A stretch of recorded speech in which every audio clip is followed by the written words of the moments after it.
श्रीमते रामानुजाय नमः। श्रीशैलेशदयापात्रं देवादिगुणाणवं यतीन्द्रपवनं वन्दे रम्यजमातरं मुनिं रम्यजमातृयोगीन्द्रपादरेखामयं सदा तदा यतात्मसत्तादिं रामानुजमुनिं भजे। लक्ष्मीनाथसमारम्भं नाथयामुनमध्यमाम् अस्मदाचार्यपर्यन्तां वन्दे गुरुपरम्पराम्। श्रीमच्छठारियतिराजकृपावलम्बं सौम्योपयन्त्रि गगनाद्रिमुनीन्द्रभक्तं वेदान्तयुग्मविशदीकरणप्रवीणं रामानुजं यतिवरं गुरुमाश्रयामः। श्रीमद्काश्यपवंशमध्ये गगने श्रीचन्द्रवदभासितं श्रीमद्वेङ्कटनाथसेवनरतं भावनाचलोपासकं श्रीमधुसूदनार्यकृपया सम्प्राप्य मन्त्रादिकं वन्देऽहं बुधवर्यमाधवगुरोः पादारविन्दं सदा। जय श्रीमन्नारायण। श्रीमद्जगद्गुरु रामानुजाचार्य प्रणीतः वेदांत सार में कर्त्राधिकरण पूर्ण करके अब हम लोग परायत्ताधिकरणम शुरू कर रहे हैं।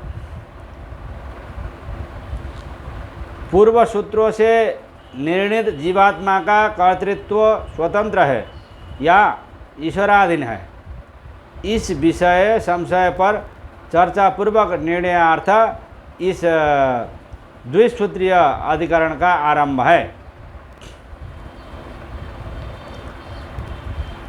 परातु तच्छ्रुते 2:3-40 य आत्मानमन्तरो यमयति बृहदारण्यकोपनिषद 5:7-22 इत्यादि श्रुतेरात्मनः कर्तृत्वं परायत्तं सर्वस्य चाहं हृदि सन्निविष्टो मत्तः स्मृतिर्ज्ञान मपोहनञ्च भागी 15-15 इत्यादि स्मृतेश्च तद उपर्युक्त जीवात्मगत कर्तृत्व स्वतंत्र नहीं है, अपितु परातु सबके नियंता परमात्मा के कारण है। अर्थात जीव का कर्तृत्व परमात्माधीन है, पूर्णतया स्वाधीन नहीं है, क्योंकि श्रुति के द्वारा ऐसा ही प्रतिपादन किया गया है। उपनिषदों में ये वचन है कि अंतः प्रविष्टः शास्ता जनानां सर्वात्मा य आत्मनमन्तरो यमयति इत्यादि, अर्थात ईश्वर जीवों के अंदर विद्यमान होकर जीवों पर शासन करते हैं। अतएव वह सब की आत्मा है जो ईश्वर जीवात्मा के अंदर रहकर उसका नियमन करते हैं, वह अंतर्यामी है। इन वचनों से सिद्ध होता है कि परमात्मा प्रेरक है तथा जीवात्मा प्रेर्य है। जीवात्मा का कर्तृत्व परमात्मा के अधीन में है, जीव का कर्तापन ईश्वराधीन है। यह बात गीता में भी स्पष्ट कही गई है। सर्वस्य चाहं हृदि सन्निविष्टो मत्तः स्मृतिर्ज्ञानमपोहनं च, अर्थात सबके हृदय में मैं स्वयं सन्निविष्ट हूँ और मुझसे ही स्मृति ज्ञान और अपोहन जीवों का हुआ करता है। श्री विष्णु पुराण आदि में इस तरह के असंख्य प्रमाण उपलब्ध हैं। यहाँ पूर्व सूत्र में जीवात्मा का कर्तापन ईश्वराधीन बताया गया। इससे यह जिज्ञासा होती है कि ईश्वर पहले तो जीवों से शुभाशुभ कर्म करवाता है और फिर उसका फल भोग करवाता है। यह मानने से ईश्वर में विषमता और निर्दयता का दोष आएगा और विधि तथा निषेध करने वाले शास्त्र भी व्यर्थ हो जाएंगे, क्योंकि जीव स्वतंत्र रूप से कुछ भी नहीं करता, अपितु उससे करवाया जाता है। ऐसी समस्या उत्पन्न होने पर इसके निराकरणार्थ अगला सूत्र उपस्थित करते हैं।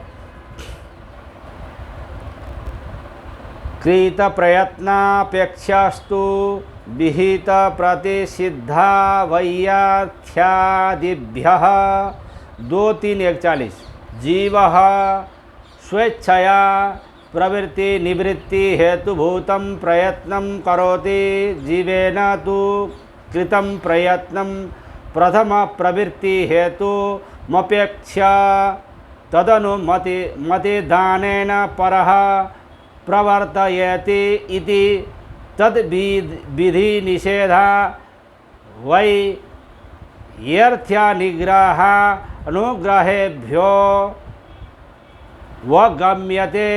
यथा गुरुतरदार्वादि भरणमबलः प्रबल सहकृतः कुर्वन्नपि स्वीय प्रयत्नेन विधि निषेध योग्यो भवति।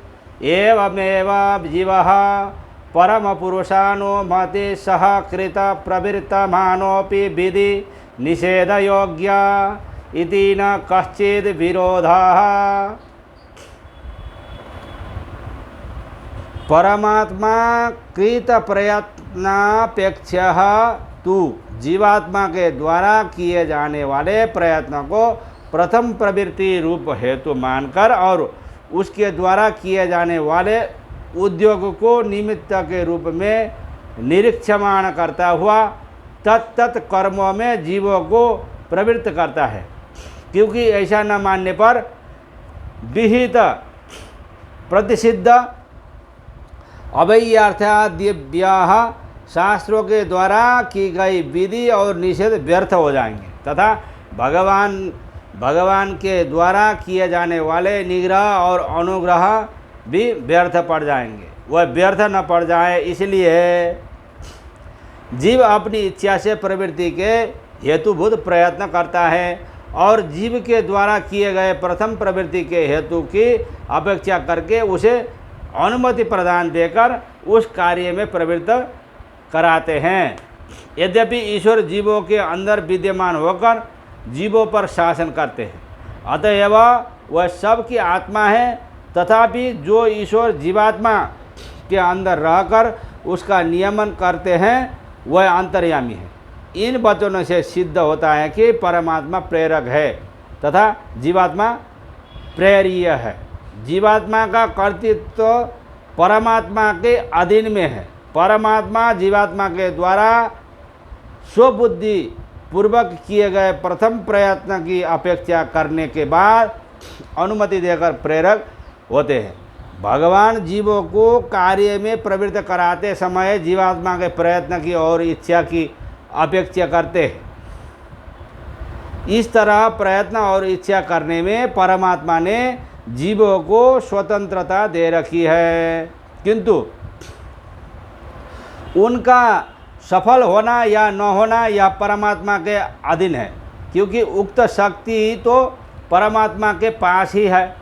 अतएव भगवान गीता 18:62 में कहते हैं कि जिस परमात्मा ने कर्म करने की शक्ति सामग्री प्रदान की है, जो तुम्हारे हृदय में स्थित है और तुम्हारे प्रेरक है, उसी की सब प्रकार से शरण ग्रहण करो। उसी की कृपा से परम शांति और निश्चय परम धाम को प्राप्त करोगे। इस विवेचन से विधि निषेध शास्त्रों में वैयर्थ्य दोष नहीं होता। शास्त्रानुसार कार्य करने वाला जीवात्मा अनुग्रह का भाजन तथा प्रतिकूल करने वाला जीवात्मा निग्रह का भाजन बन जाता है। इस प्रकार सब बातों में संगति लग जाती है। यथा गुरुतरदारवादी वेदांत सारकार स्वामी जी उदाहरण देते हैं, कहते हैं कि जिस तरह भारी भरकम लकड़ी आदि को उठाने में दुर्बल व्यक्ति प्रबल व्यक्तियों का सहयोग लेता है, तथापि अपने प्रयत्न से विधि और निषेध करता है, अर्थात उठाओ न उठाओ, जोर लगाओ न लगाओ, इस तरह विधि निषेध का विधान स्वयं करता है। इसी तरह जीव भी परम पुरुष की अनुमति के सहकार से कार्य में प्रवृत्त होता है, विधि और निषेध का योग्य होता है। इसलिए कोई दोष नहीं है। परमात्मा द्वारा प्रदत्त शक्ति को परमात्मा द्वारा वापस न लेना ही अनुमति प्रदान समझना चाहिए। यहाँ पर परायत्ताधिकरण पूर्ण हो जाता है। अथ अंशाधिकरणम, पूर्व प्रकरण में यह सिद्ध किया गया कि जीवात्मा करता है, परमेश्वर तो उसके कर्मों में नियुक्त कराने वाला है। इससे जीवात्मा और परमात्मा का भेद सिद्ध होता है। श्रुतियों में जगह जगह भेद प्रतिपादन किया गया है और कहीं कहीं अभेद का भी प्रतिपादन किया गया है।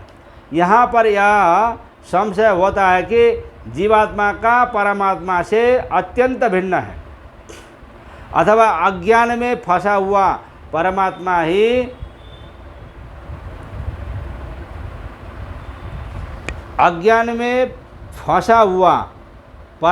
ही जीवात्मा है, अथवा उपाधि से संबद्ध परमात्मा ही जीवात्मा है, अथवा परमात्मा का अंश ही जीवात्मा है।